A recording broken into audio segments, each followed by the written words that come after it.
여러분 안녕하십니까, 진성호입니다. 중앙일보가 아주 따끈따끈한 특종을 하나 했습니다. 그런데 이 단독 보도를 지켜보는 국민들의 마음은 상당히 무겁습니다. 왜 추미애 법무부 장관의 검찰, 이성윤 서울중앙지검장의 검찰은 이중잣대를 가지고 있다는 겁니다. 자, 추미애 법무부 장관 최근 이 신임검사 임관식에서 이런 말을 했습니다. 검사는 인권 옹호의 최후의 보루다. 자, 그리고 이성윤 서울중앙지검장, 문재인 대통령의 경희대 후배, 지금 논란의 중심에 서 있는 인물입니다. 검언유착 사건을 제대로 수사하지도 못하고 무리한 수사를 했다고 지금 논란의 중심에 서 있는 이성윤 서울중앙지검장, 그는 취임사에서 지난 1월 이렇게 말했습니다. 절제된 검찰권 행사가 필요하다. 자, 수사의 단계별 과정마다 절제와 자제를 거듭하는 검찰권 행사라. 그러면서 이 지검장은 누가 뭐라고 하더라도 검찰은 인권을 보호하는 기관이다. 검찰권 행사의 목표와 과정도 국민의 인권 보호의 관점에서 생각하고 정해져야 한다. 검찰권 행사의 목표와 과정을 이야기했습니다. 인권을 이야기했습니다.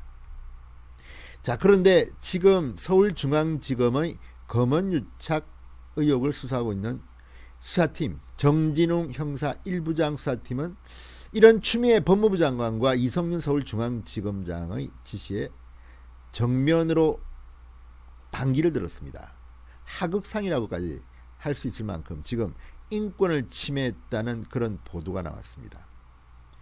자, 정권을 가진 쪽의 사람들은 인권을 보호하고 정권을 가지지 못한 사람, 살아있는 권력을 수사하는 검사에게 대해서는 인권을 무시합니까? 자, 정진웅 부장검사, 지난번 서울중앙지검의 수사팀이 한동훈 검사장을 압수수색할 때 6탄전을 벌인 것 때문에 논란이 됐습니다. 검찰 초유의 일이었습니다. 물리력을 행사해서 상대방을 제압한다? 그것도 검찰 선배를? 그런 정진웅 부장검사의 또 하나의 충격적인 사실이 드러났습니다. 바로 채널A 전 기자 이동재에 대한 겁니다. 인권을 철저히 무시한 수사를 한 겁니다. 자, 이제 추미애 장관과 이성윤 서울중앙지검장은 뭐라고 답할지 기대가 됩니다. 진성호의 직설 시작합니다.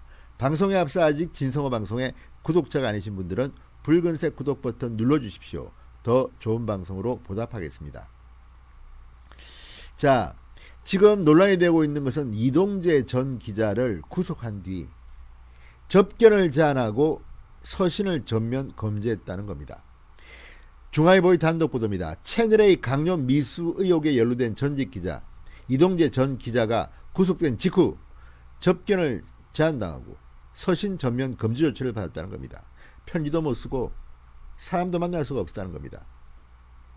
자, 그리고 접견은 가족에 대해서 일부 허용됐지만 서신 수령 등은 구속기간 동안 일괄 금지된 것으로 파악됐다고 중앙일보가 단독 보도했습니다. 자, 지금 이동재 전 기자가 이게 무슨 흉악범입니까? 무슨 공안사범입니까? 엄청난 뇌물 혐의자입니까?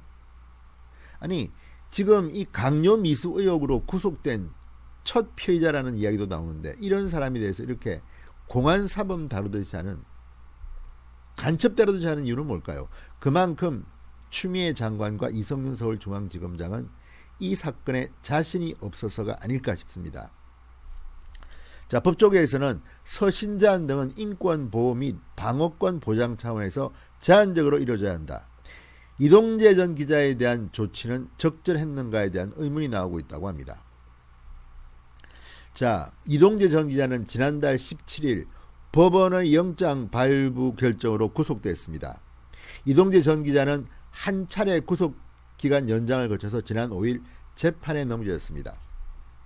자, 수사를 맡은 서울중앙지검 형사 1부 정진웅 부장검사, 이동재 전 기자 구속 직후에는 접견 및 서신 금지 조치를 내린 것으로 중앙일보 취재 결과 파악됐습니다. 이후 가족에 대해서는 일부 접견이 허용됐지만 서신 수령 등 제한 조치는 유지됐다고 합니다. 변호인 접견은 당연히 이루어졌죠. 자, 이동재 전 기자는 재판에 넘겨진 뒤에야 서신 제한 조치가 해제된 것으로 전해졌습니다. 이동재 전 기자에 대해서 이렇게 특별 대우를 하는 이유는 뭘까요?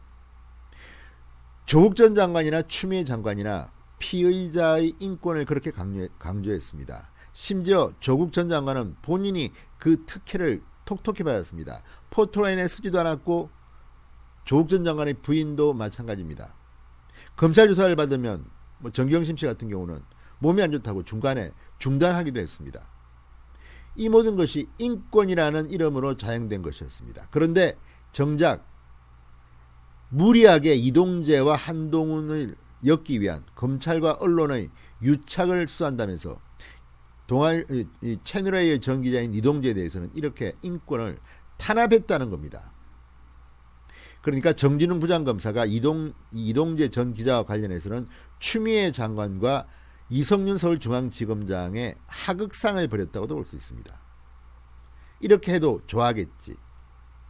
그 사람들이 이동재를 싫어하니까 이렇게 생각한 겁니까? 정말 기가 막힙니다. 이 문재인 정권의 이중자 때 늘 말씀드리지만 이렇게 해서 되겠습니까? 자, 서울중앙지검 측은 이렇게 말했다고 합니다. 수사 과정에 대한 개별 사안을 확인해 주기는 어렵다. 구속사건이나 공범수사 등에 있어서 종종 이루어지는 조치다. 그런데 왜 이런 조치가 꼭 이렇게 정권에 밑보인 사람들한테만 이루어지는 겁니까? 자, 중앙일보는 이렇게 말합니다. 과거 공안 범죄 관련 또는 뇌물사건 등에서 주로 이루어졌던 조치인 점에 비교해 봤을 때 이동재의 경우는 인권이 방어권 보장 침해 측면이 있다. 이렇게 말합니다. 자, 지금 손혜원 전 의원은 1심 판결에서 1년 6개월 징역형을 선고받았지만 방어권 차원에서 법정 구속을 하지 않았습니다. 다 인권입니다. 저쪽 편에 있는 사람은 다 이렇게 인권을 다 보장해주고 이쪽 편은 이렇게 탄압을 합니까? 자, 지청장 출신의 한 변호사는 중앙일보와의 통화에서 이렇게 말했습니다. 범죄의 중대성 등 측면에서 드러난 증거만으로 이 전 기자 혐의는 현재 충분한 다툼의 여지가 있다. 이런 상황에서 서신 전면 금지 등은 과도한 조치다. 과거 공안사범에 대해서나 이루어지던 조치다. 두고 보십시오. 이동재 전 기자 무죄 판결받을 가능성이 높습니다. 그런데 오죽 수사를 제대로 못했으면 넉 달 동안 10명이 넘는 검찰이 붙어서 매먼저 수사팀이 했는데 검언 유착이라고 해놓고 한동훈과 공모라는 말을 쓰지도 못한 거 아닙니까? 정말 추미애 장관, 이성윤 서울중앙지검장, 정진웅 부장검사의 이번 이 조치 때문에 또 굉장히 궁지에 몰릴 겁니다. 이 지경까지 왔는데 추미애 장관과 이성윤 서울중앙지검장이 무사하고 또 이성윤 중앙지검장은 차기 검찰총장으로 거론된다. 마음대로 해보십시오. 오늘 여론조사에서 문재인 폭락, 민주당 지지율 역전, 결국 재무듬을 파는 결과가 나올 겁니다. 진성호의 직설이었습니다. 여러분 감사합니다.